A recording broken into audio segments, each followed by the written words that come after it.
ఇంట్లో ఆడవాళ్లని ఇబ్బంది పెట్టవద్దని ముఖ్యమంత్రి చంద్రబాబు నాయుడు చెప్పడాన్ని మాజీ మంత్రి పేర్ని నాని ప్రస్తావించడంపై TDP Tadipatri municipal chairman JC Prabhakar Reddy మండిపడ్డారు. పేర్ని నానికి సంబంధించిన గోడౌన్ల బియ్యం మాయం ఘటనపై కేసులు నమోదు కావడాన్ని జేసీ ప్రభాకర్ రెడ్డి ప్రస్తావించారు.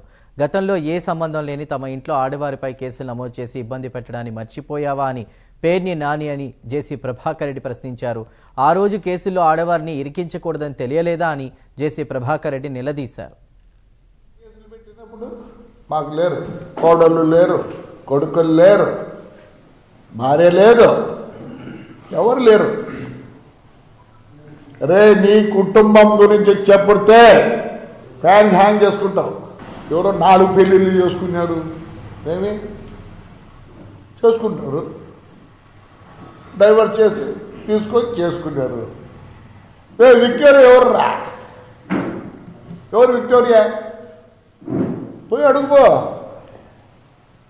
మచిలీపట్నం పోయి అడుగుపోప్పా. బందరో మచిలీపట్నం అంత మీదే కదా. ఎవరు విక్టోరియా? మేము మాట్లాడాలా? మాకు సభ్యత ఉంది. ఈ బుద్ధు చంద్రబాబు నాయుడు గురించి ఏమంటావు? ఈ బుద్ధి ఆయన మంచోడా? ఓహో, ఎందుకు? నీకు ప్రాబ్లం వచ్చింది కాబట్టి.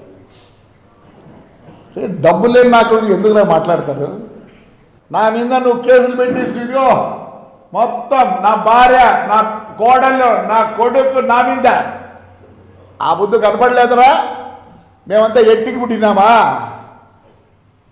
దర్పేసిన ఇలా యాటికి రా మాటలు? యాటికి మాటలు? కనపడలే ఆ బుద్ధు ఆడవాళ్ళని వీళ్ళిద్దరు. ఏమి సంబంధం? ఏమి సంబంధం? మాట్లాడతావా? అసెంబ్లీలో ఆడపిల్లల గురించి మాట్లాడతారు. మా తల్లి భువనేశ్వరి ఎప్పుడు కనపడని కూడా కనపడలేదురా. మీరు చేసే దానికి బయటికి రావాల్సి వచ్చింది ఆ తల్లి.